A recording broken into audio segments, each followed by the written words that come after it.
दोस्तों नमस्कार, मैं हूं अरुण और आप देख रहे हैं सप्ताह की। आज मैं बात करने जा रहा हूं जगदीप धनखड़ की।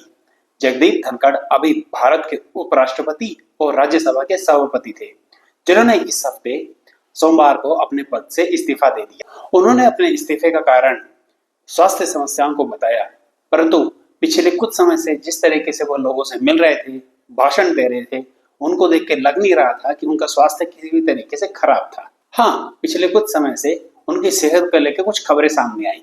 मार्च 2025 में वो एम्स में भर्ती हुए थे। जून में उत्तराखंड में एक भाषण देते हुए वे मंच में बेहोश हो गए थे, लेकिन बात इतनी भी गंभीर नहीं थी। कई मीडिया रिपोर्ट्स के अनुसार और विपक्षी नेताओं ने उनके इस्तीफे का कारण राजनीतिक तनाव को बताया।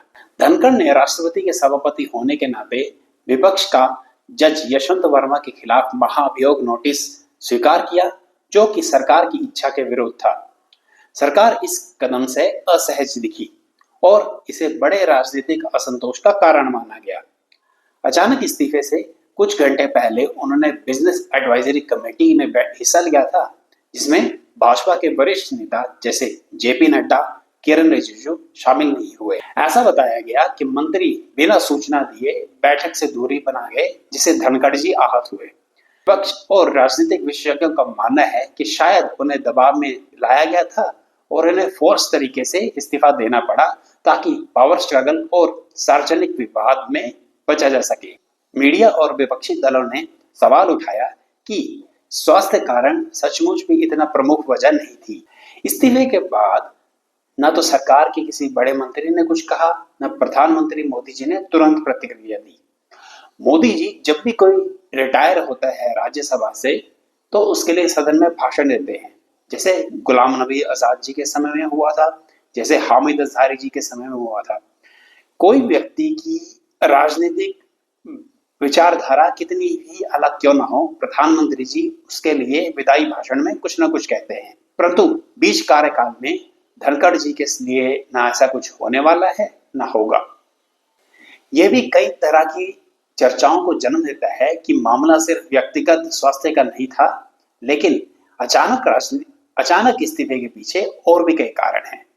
पहला कारण है राजनीतिक विवाद। संसद की कार्रवाई के दौरान उन्होंने जज यशवंत वर्मा को हटाने की विपक्ष की जो याचिका थी, उसको लाने की घोषणा कर दी, जिससे बीजेपी में भारी असंतोष पैदा हुआ, क्योंकि यह प्रस्ताव सरकार की इच्छा के विरुद्ध लाया गया था। दूसरा है कि केंद्रीय नेतृत्व और सदन में दरार। आरोप है कि बिजनेस एडवाइजरी कमेटी की बैठक में प्रमुख मंत्री जैसे जेपी नड्डा और किरण रिजिजू अनुपस्थित रहे, जो धनखड़ जी के लिए अपमानजनक था। कांग्रेस नेताओं ने कहा कि ये संकेत था कि बैठक की अनदेखी जानबूझकर की विपक्ष।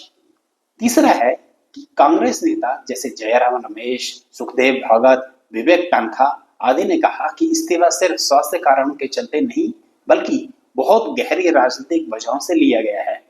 संभवतः उन्होंने ये भी दावा किया कि ये चरण संभवतः बीजेपी के आगामी राजनीतिक रणनीतियों जैसे बिहार चुनाव को लेके लिया गया हो। चौथा है कि कुछ नेताओं के आरोप, तृणमूल सहित कुछ विपक्षी दलों का कहना है कि धनखड़ जी को इस्तीफा एनडीए के दबाव में लेना पड़ा। साथ ही रिमूव इम्पीचमेंट मोशन की भी धमकी दी गई थी। राजस्थान के पूर्व सीएम अशोक गहलोत ने दावा किया कि राजनीतिक विवाद में ये इस्तीफा लेना पड़ा, स्वास्थ्य कारण प्रमुख नहीं थे। यही नहीं, भाजपा के शीर्ष नेतृत्व के लिए वे पिछले कुछ समय से जैसे कटु बातें कर रहे थे और विपक्ष की ओर उनका जैसे झुकाव बढ़ता जा रहा था, किसी भी स्वाभिमानी व्यक्ति के लिए ये एक अपमानजनक बात है। धनखड़ जी जनता दल कांग्रेस से होते हुए भाजपा में गए और उनको राष्ट्रपति नरेंद्र मोदी जी ने बनाया, वरना उन्होंने आज तक खुद कोई ऐसा चुनाव नहीं जीता जिसके कारण वो एक बड़े नेता साबित हो पाए।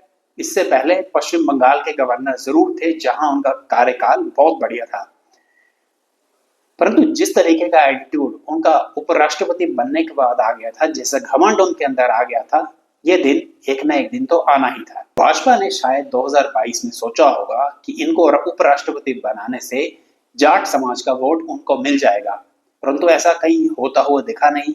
ना ये उत्तर प्रदेश में दिखा, ना ये राजस्थान में दिखा, ना ये हरियाणा में दिखा। यही चीज सत्यपाल मलिक के समय में भी हुई थी। वह 370 के समय जम्मू कश्मीर के गवर्नर थे। हाँ, उन्होंने अपना कार्यकाल जरूर पूरा किया, परंतु कार्यकाल खत्म होते ही वह नरेंद्र मोदी जी के लिए, भाजपा सरकार के लिए जिस तरीके से बातें करने लगे थे, वह बहुत ही चिंताजनक था। भारतीय जनता पार्टी को अपने दिमाग से निकाल देना चाहिए कि फलाने को ये पद दे देने से, ठिकाने को वो पद दे देने से उस समुदाय का वोट उनको मिल जाएगा। ऐसा होता नहीं। ऐसा होता तो आदरणीय महामहिम राष्ट्रपति द्रौपदी मुर्मू जी, जो कि जनजातीय समाज से आती हैं, ट्राइबल है, को राष्ट्रपति बनाने से भारतीय जनता पार्टी को जनजातीय समाज का वोट मिल जाता, वो झारखंड जी जाते। पर ऐसे तो कुछ हुआ नहीं, भाजपा तो झारखंड हार गई। तो ये इनको अपने दिमाग से निकाल देना चाहिए कि अब सिंबलिज्म की पॉलिटिक्स चलने वाली है। शायद पहली बार हुआ होगा कि नरेंद्र मोदी जी ने किसी व्यक्ति को पहचानने में गलती की हो, वरना उनका नियुक्त किया हुआ हर व्यक्ति उनके लिए कभी भी ऐसे शर्मिंदगी का कारण नहीं बना। हाँ, सत्यपाल मलिक जरूर थे, पर वह अपना कार्यकाल पूरा करके गए थे। पर धनखड़ जी बीच कार्यकाल से निकल गए, और ये सरकार के लिए और उनके लिए बहुत बड़ी शर्मिंदगी की बात है। दोस्तों, फिलहाल के अभी इतना ही। अगर आपको ये वीडियो अच्छा लगे तो प्लीज लाइक कीजिए, चैनल को सब्सक्राइब कीजिए। आपका अगर कोई सुझाव है मेरे लिए तो प्लीज कमेंट बॉक्स में लिख के जरूर बताइए। और अगर आप मेरी कुछ सहायता करना चाहते हैं तो QR कोड स्कैन कीजिए, नहीं तो डिस्क्रिप्शन में दिए हुए लिंक पे जाइए। जय हिंद, वंदे मातरम।